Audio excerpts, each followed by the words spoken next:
Everyone, easy physics by N K channel पर आप सभी बच्चों का एक बार पुनः स्वागत है।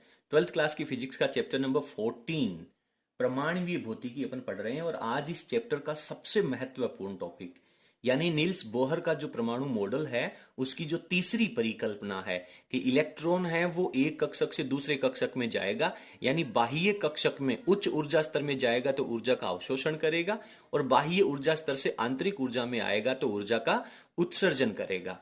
लेकिन उस कॉन्सेप्ट को समझने से पहले अपने को यह समझना पड़ेगा कि nवें कक्षक में इलेक्ट्रॉन की कुल ऊर्जा कितनी होती है। नाभिक के चारों ओर इलेक्ट्रॉन वृत्ताकार कक्षाओं में गति करेगा तो उस कक्षा के अंदर इलेक्ट्रॉन की ऊर्जा कितनी होगी। आप जानते हैं कि नाभिक के चारों ओर पहली जो स्थायी कक्षा है उसमें इलेक्ट्रॉन की ऊर्जा कितनी होगी, दूसरी कक्षा में कितनी होगी, तीसरी में कितनी होगी, और इसी क्रम से चलते हुए अपन nवीं कक्षा के इलेक्ट्रॉन की ऊर्जा निकाल लेते हैं। फिर n की जगह 1 रखेंगे तो पहले कक्षक की ऊर्जा आ जाएगी। क्लियर है? तो आज का अपना टॉपिक है nवीं कक्षा के इलेक्ट्रॉन की कुल ऊर्जा कितनी होने वाली है। आप जानते हैं कि नाभिक के चारों ओर इलेक्ट्रॉन है वो वृत्ताकार कक्षाओं में गति करेगा। तो एक तो इलेक्ट्रॉन जब वृत्ताकार कक्षा में घूमेगा, गति करेगा, तो एक तो उसके पास होगी गतिज ऊर्जा और दूसरा इलेक्ट्रॉन है वो नाभिक के कारण आकर्षण बल अनुभव करता है, तो उसकी वजह से nवें कक्षा में इलेक्ट्रॉन के पास एक स्थितिज ऊर्जा भी होगी। तो टोटल एनर्जी निकालने के लिए अपन डायरेक्ट इक्वेशन बना लेंगे कि गतिज ऊर्जा प्लस स्थितिज ऊर्जा दोनों ऊर्जाओं का योग हो जाएगा। अब अपन पहले गतिज ऊर्जा को सोल्व कर लेंगे, उसके बाद में इलेक्ट्रॉन की स्थितिज ऊर्जा को सोल्व कर लेंगे और आफ्टर दैट दोनों ऊर्जाओं का मान है वो इस इक्वेशन में रख करके टोटल एनर्जी निकाल लेंगे। तो बोर्ड परीक्षा में एक 2 नंबर का या 3 नंबर का बड़ा डेरिवेशन आता है कि nवीं कक्षा के इलेक्ट्रॉन की ऊर्जा कितनी होगी। और अब बाकी बचा हुआ पूरा चैप्टर केवल इसी फंडामेंटल के ऊपर आधारित होने वाला। तो इस वीडियो को एंड तक पढ़ें और हर वर्ष बोर्ड परीक्षा में मुख्य रूप से यहां से किसी न किसी प्रकार का क्वेश्चन जरूर आता है। चलिए शुरू करते हैं आज की क्लास। तो सबसे पहले अपन निकालेंगे nवीं कक्षा में इलेक्ट्रॉन की गतिज ऊर्जा कितनी होती है। तो यहां पे मैं लिखता हूं इलेक्ट्रॉन की गतिज ऊर्जा। क्लियर है? आप लोग बिल्कुल इसी तरीके से परीक्षा में लिखेंगे, ना ही इसके अंदर किसी प्रकार की कोई भूमिका की जरूरत है। तो गतिज ऊर्जा को अपन E लिख दें, K फॉर काइनेटिक एनर्जी, और कौन सी कक्षा की? nवीं कक्षा की बात कर रहे हैं। तो nवीं कक्षा में घूमता हुआ इलेक्ट्रॉन है उसके पास गतिज ऊर्जा का फॉर्मूला होगा 1/2 mv का स्क्वायर, और nवीं कक्षा का वेग है उसको अपन vn से प्रदर्शित करेंगे और vn की वैल्यू nवीं कक्षा में इलेक्ट्रॉन का वेग कितना होगा उसका डेरिवेशन अपन पहले पढ़ करके आए हैं। तो इसे मैं लिख देता हूं यहां पे इक्वेशन नंबर 1, इसको कह देता हूं मैं इक्वेशन नंबर 2। अब अपन बात करेंगे इलेक्ट्रॉन की स्थितिज ऊर्जा। क्लियर है? स्थितिज ऊर्जा का फॉर्मूला भी अपने को निकालना है। तो स्थितिज ऊर्जा का फॉर्मूला क्या होगा, चलिए सॉल्व कर लेते हैं। अब स्थितिज ऊर्जा से पहले अपन एक काम करते हैं कि Vn का जो डेरिवेशन आपके पास आया था वो Vn की वैल्यू भी अपन यहाँ पे पहले रख लेते हैं ताकि ये इक्वेशन आपके पास थोड़ी सी इजी हो जाएगी। बाकी बाद में अपने को दोबारा काम करने की जरूरत नहीं पड़ेगी। तो nवीं कक्षा में इलेक्ट्रॉन के वेग का जो फॉर्मूला होता है वो जब आप रखेंगे तो आप यहाँ पे लिख दीजिए पहले, चूंकि Vn की जो वैल्यू होती है, कितनी होती है बेटा Vn की वैल्यू? पूरा डेरिवेशन याद होगा ना आपको। Vn की वैल्यू का डेरिवेशन आप लोगों ने पढ़ लिया है, याद करना पड़ेगा क्योंकि बार बार अपन उस डेरिवेशन को सॉल्व नहीं कर पाएंगे। तो यहां पर Vn की वैल्यू का जो आपके पास फॉर्मूला आएगा वो अपने पास क्या होगा? वो होगा sir Z² upon 2 epsilon not NH। क्या यही होता है? ये वैल्यू आप इसमें स्क्वायर के फॉर्मेट में रख दीजिए तो आपके पास गतिज ऊर्जा की वैल्यू आ जाएगी nवें कक्षक की। सिंपल है, बस कुछ नहीं करना। गतिज ऊर्जा का फॉर्मूला अपन जानते हैं, Vn की वैल्यू अपन डेरिवेशन में निकाल करके आए हैं, रख दीजिए। तो 1/2 तो ये हो गया, m की जगह m आ गया, और अब अपने को इसका स्क्वायर करके रखना है। तो मैं यहाँ पे डायरेक्ट स्क्वायर करके रख देता हूं। तो Z² e की पावर हो जाएगी 4, बटा का स्क्वायर करोगे तो 2 का स्क्वायर हो गया 4, दिस इज एप्सिलॉन नॉट का स्क्वायर, n का स्क्वायर और h का स्क्वायर। इसे आप समीकरण नंबर 3 डाल दीजिए। ये गतिज ऊर्जा की वैल्यू आपके पास कंप्लीट हो जाती है। सिंपल अपने को इसके अंदर Vn की वैल्यू है उसको याद रख के और यहाँ पे लिखना होगा। आप चाहें तो इसको 4 और 2 को गुणा करके 8 भी लिख करके यहाँ पे लिख सकते हैं। अब अपन लिखते हैं कि नाभिक से कितनी दूरी पर होगा ये इलेक्ट्रॉन? nवीं कक्षा के अंदर इलेक्ट्रॉन है तो nवीं कक्षा की त्रिज्या आप लोगों को लिखनी होगी, और nवीं कक्षा की त्रिज्या कितनी होती है, Rn होती है।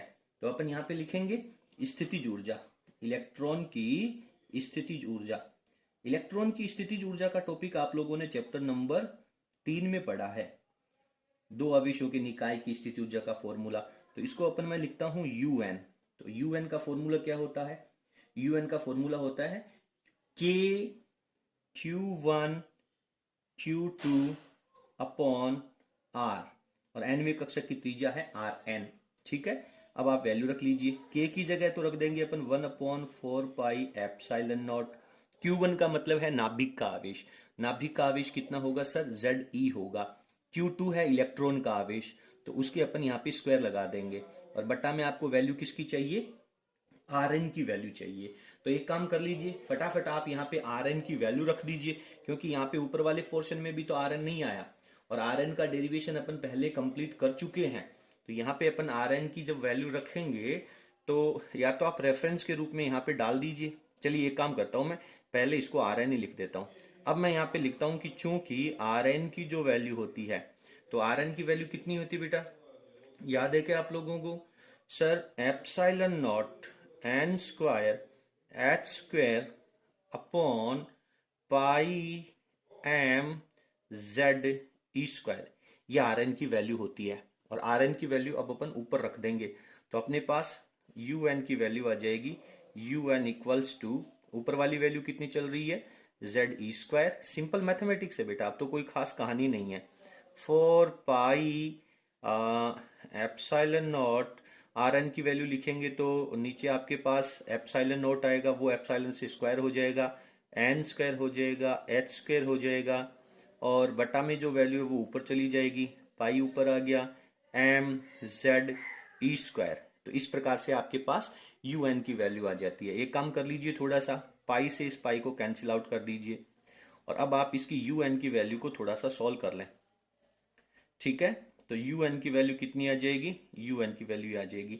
बट इसमें एक काम और भी करना होगा अपने को। Un में आप जानते हैं कि स्थितिज ऊर्जा में इलेक्ट्रॉन का आवेश लिखा जाता है। स्थितिज ऊर्जा एक अदिश राशि है, और अदिश राशियों को लिखते समय आपको इलेक्ट्रॉन अगर कहीं आ रहा है तो उसका आवेश भी अपने को लेना होगा। तो Q2 के साथ में अपन ने इलेक्ट्रॉन का आवेश E लिखा था, बट इलेक्ट्रॉन का आवेश होता है वो नेगेटिव होता है, तो माइनस का साइन यहाँ पे आ जाएगा, यहाँ पर भी माइनस का साइन आ जाएगा। अब आप यहाँ पे वैल्यू रख लीजिए, तो यहाँ पे मेरे पास वैल्यू माइनस रह गया, Z हो गया।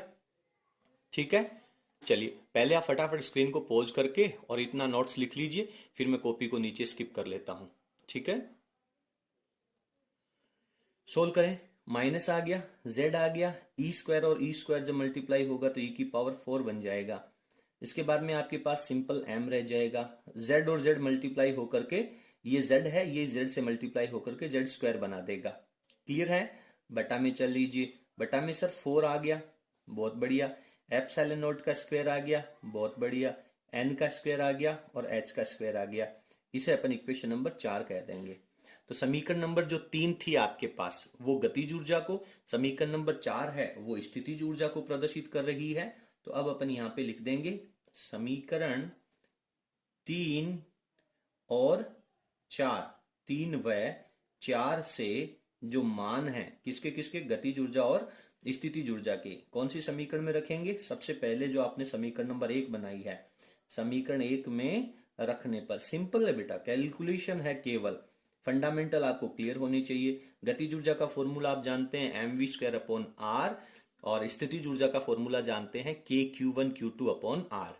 अब r की वैल्यू रख लीजिए, वेग की वैल्यू mv स्क्वायर में वेग वाली वैल्यू रख लीजिए, v का फॉर्मूला और Rn का जो डेरिवेशन है वो आपने कर लिया है, तो उसके रिजल्ट आपको याद होने चाहिए, इवन मैं कह दूंगा कि रटे हुए होने चाहिए। ठीक है, क्योंकि बोर्ड परीक्षा में डेरिवेशन से अपन फॉर्मूला तो निकाल नहीं सकते, इसलिए टोटल एनर्जी कितनी हो जाएगी सर, टोटल एनर्जी में सबसे पहले गतिज ऊर्जा लगा दो। तो गतिज ऊर्जा कितनी आई थी बेटा, गतिज ऊर्जा को समीकरण नंबर 3 को देखो, आप अपनी कॉपी में देखो, तो समीकरण नंबर 3 में से सबसे पहले तो मैं Z स्क्वायर उठा लेता हूं, उसके बाद में e की पावर 4 लिख देता हूं, उसके साथ में m भी है तो m भी लिख दिया, बटा में 4 और 2 हैं वो गुणनफल होकर के 8 बन जाएंगे, एप्सिलॉन नॉट का स्क्वायर हो जाएगा, n का स्क्वायर हो जाएगा, और एच का स्क्वायर हो जाएगा। फिर आपको प्लस लगाना है स्थितिज ऊर्जा के लिए, लेकिन स्थितिज ऊर्जा तो नेगेटिव साइन की है, तो प्लस है वो माइनस में बदल जाएगा। यहाँ पे वैल्यू हो जाएगी आपके पास Z square e four m upon 4 epsilon not square n square और एच स्क्वायर। आप बहुत ध्यान से देखेंगे तो आपको यहाँ पे नजर आएगा कि सर ये फंक्शन पॉजिटिव है और ये नेगेटिव है। इस फंक्शन में 1/8 है, इस फंक्शन में 1/4 है। तो बड़ा कौन होगा? माइनस के निशान को यदि मैं छोड़ दूं, दोनों की संख्यात्मक वैल्यू की अगर बात करूं तो सर ये 1/4 है, ये 1/8 है, बाकी पोर्शन तो दोनों में सेम है, तो 1/4 वाली वैल्यू है वो ज्यादा हो जाएगी। ठीक है, तो अब अपन इसको सोल्व कर लेते हैं। अब यदि आप लोगों की कैलकुलेशन अच्छी है तो आपको पता चल जाएगा कि सर ये वैल्यू आपकी ज्यादा है, ये वैल्यू कम है, तो नेगेटिव में वैल्यू आ जाएगी। या फिर अगर आप कैलकुलेशन नहीं कर सकते हैं तो आप ये जो बाकी का फंक्शन है इसको कॉमन ले लो। तो इसको जब आप कॉमन लोगे तो पहले ब्रैकेट में 1/8 आएगा और -1/4 आएगा। दोनों का एलसीएम लोगे तो 8 हो जाएगा। ऊपर आएगा 1 - 2, 1 - 2 को सोल्व करोगे तो -1, तो -1/8 का फंक्शन बचेगा। मेरी बात को बहुत ध्यान से सुनना, आप चाहे डायरेक्ट कैलकुलेशन करके लिख लो या कॉमन लेकर के लिख लो, आपको रिजल्ट आना चाहिए। तो इसका जो रिजल्ट है वो -1/8 हो जाएगा और इसके साथ का function Z square E4m upon epsilon not का स्क्वायर एन स्क्वायर और h square. This is the value of En, nवे कक्षक की टोटल एनर्जी आ जाती है। इसको आप बड़े ब्रैकेट के अंदर डाल दीजिए। ठीक है, ये आपके पास फंक्शन आ गया nवे कक्षक की एनर्जी का। अब इसमें से वेरिएबल कौन कौन है? सर n का मान चेंज हो सकता है, कौन से कक्षक की ऊर्जा अपन निकाल रहे हैं, सर कौन से परमाणु के लिए निकाल रहे हैं तो उसका परमाणु क्रमांक चेंज हो जाएगा। तो यहां से केवल z को और n स्क्वायर को, जेड स्क्वायर और एन स्क्वायर, इन दोनों को बाहर रख लीजिए और बाकी सारी की सारी वैल्यूज को आप यहाँ पे सोल्व कर लीजिए। ठीक है, तो बाकी सारी वैल्यू को जब आप सोल्व करेंगे तो आपके पास यही इक्वेशन है वो कुछ इस तरह से आ जाएगी। En इक्वल्स टू माइनस रहेगा और ये पूरा फंक्शन जिसमें 1/8 भी शामिल है, इसको जब आप सोल्व करोगे तो माइनस का 13.6, साथ में रह गया वेरिएबल जेड स्क्वायर, बट्टा में वेरिएबल रह गया एन स्क्वायर। एनर्जी है तो जूल में आनी चाहिए, लेकिन इसको अपन ने ऑलरेडी इलेक्ट्रॉन वोल्ट में यहाँ पे कन्वर्ट कर रखा है। तो ये आपको nवे कक्षक की एनर्जी का फॉर्मूला है, मात्रक है वो इलेक्ट्रॉन वोल्ट है, बहुत अच्छे से याद होना चाहिए। -13.6 Z square upon N square और यूनिट है वो इलेक्ट्रॉन वोल्ट। ठीक है, बोर्ड परीक्षा में यदि ये प्रश्न आता है तो इतना ही करना होगा, सफिशिएंट है। अब आप यदि पहले कक्षक की एनर्जी निकालना चाहते हैं तो n की जगह 1 रख दीजिए, हाइड्रोजन परमाणु लेना चाहते हैं तो z के स्थान पर 1 रख दीजिए। ठीक है, अभी के लिए आप इतना करें। एक इसमें बहुत इंटरेस्टिंग रिजल्ट भी आएगा। देखिए, आपके पास 3 एनर्जी हैं, एक गतिज ऊर्जा है, एक स्थितिज ऊर्जा है और एक आपके पास टोटल एनर्जी है। गतिज ऊर्जा में भी ये फंक्शन सेम आता है, स्थितिज ऊर्जा में भी सेम आता है और टोटल एनर्जी में भी ये सेम आता है। तो केवल चेंज में क्या है? गतिज ऊर्जा में सर 1/8 प्लस का है, टोटल एनर्जी में -1/8 है। यानी कहने का मतलब गतिज ऊर्जा और स्थितिज ऊर्जा परिमाण में, गतिज ऊर्जा और टोटल एनर्जी परिमाण में बराबर होंगी, केवल माइनस के निशान का फर्क है, बाकी कोई फर्क नहीं है। तो यहां से आप कह सकते हैं कि इलेक्ट्रॉन की जो गतिज ऊर्जा है कौन से कक्षक की? nवे कक्षक की, उसका मान इक्वल होगा, किसके इक्वल होगा? nवे कक्षक की टोटल एनर्जी के। बट सर यहाँ पे तो माइनस का साइन है टोटल एनर्जी में, तो माइनस का साइन रिमूव करने के लिए आप इसके साथ में मोड लगा दीजिए, तो यहां से आपको ये बात पता चलेगी। देखिए, बहुत इंटरेस्टिंग न्यूमेरिकल आता है। nवे कक्षक की इलेक्ट्रॉन की टोटल एनर्जी आपको दे दी जाती है और पूछता है उसकी गतिज ऊर्जा कितनी है, तो केवल आपको टोटल एनर्जी का माइनस का जो साइन है उसको हटा करके और प्लस की जो वैल्यू बचेगी वो रख दीजिए। एक काम कीजिए, पहले आप स्क्रीन को पॉज करके पूरे नोट्स लिख लीजिए, फिर अपन थोड़ा सा आगे चलते हैं। तो यहां पर ये nवे कक्षक की गतिज ऊर्जा है, ये nवे कक्षक की टोटल एनर्जी है।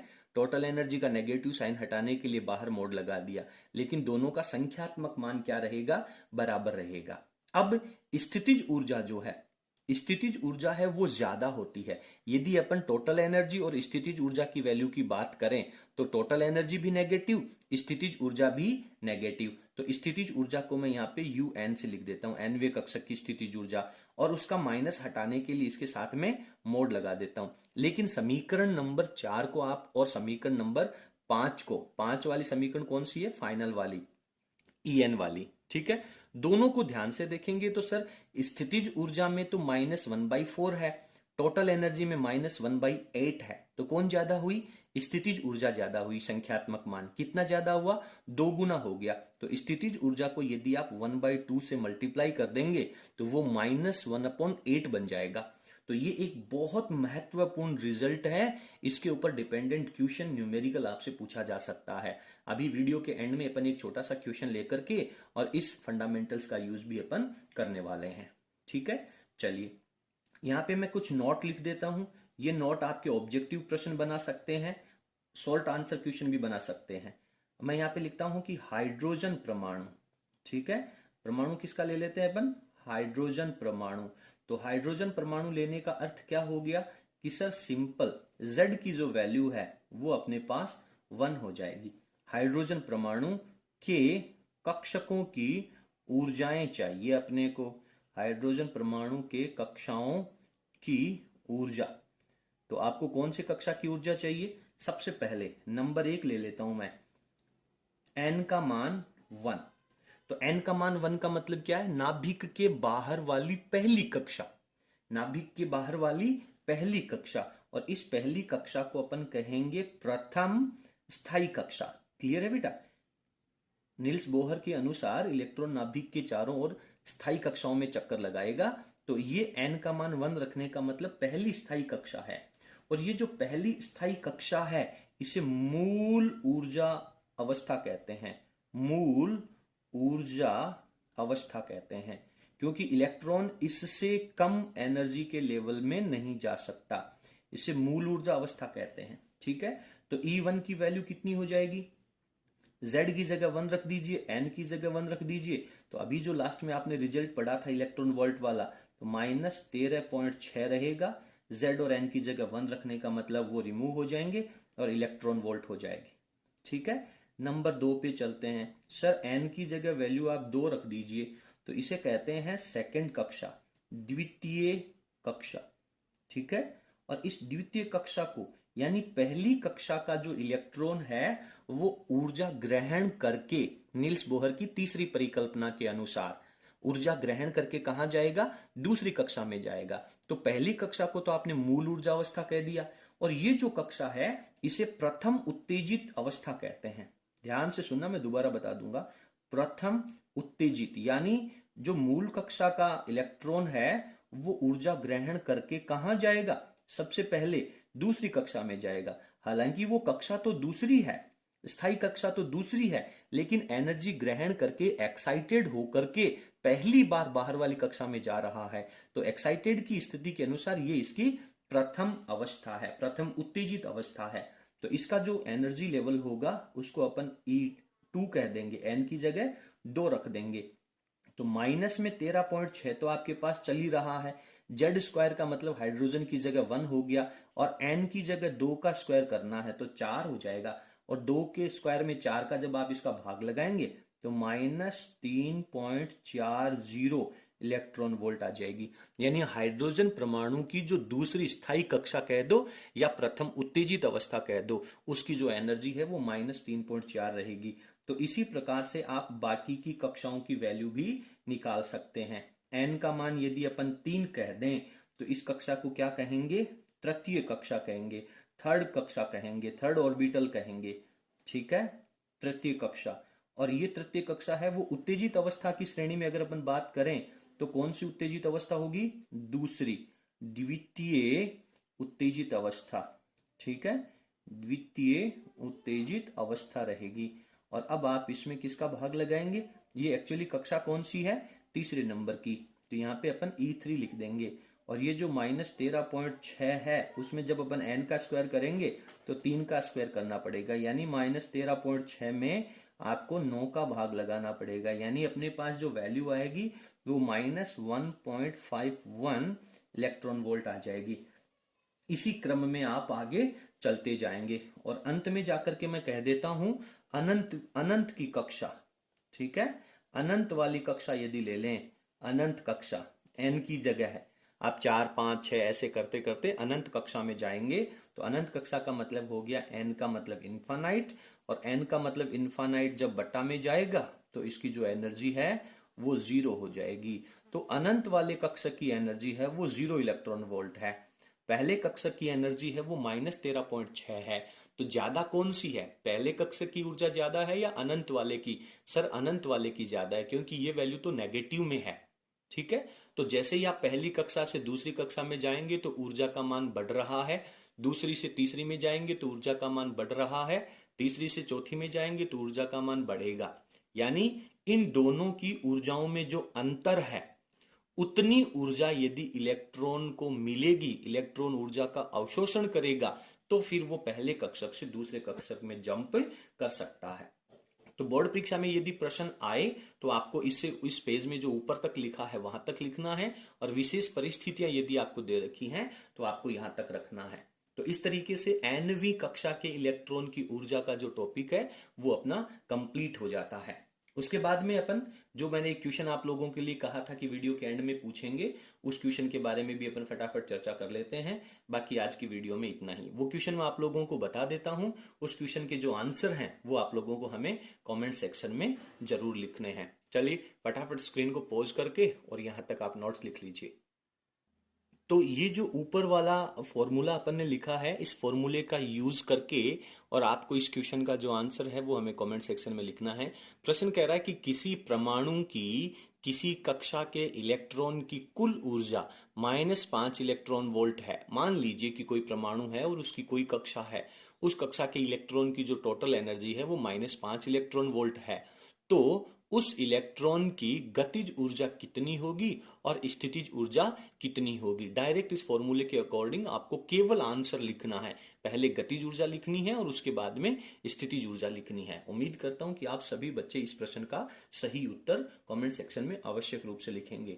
आपको हमारा आज का कंटेंट कैसा लगा कमेंट सेक्शन में जरूर लिखिएगा। यदि आपको हमारा वीडियो पसंद आया हो तो प्लीज आप इसे लाइक करें और इसे अपने सभी मित्रों के साथ शेयर अवश्य करें। बहुत बहुत धन्यवाद। Thank you.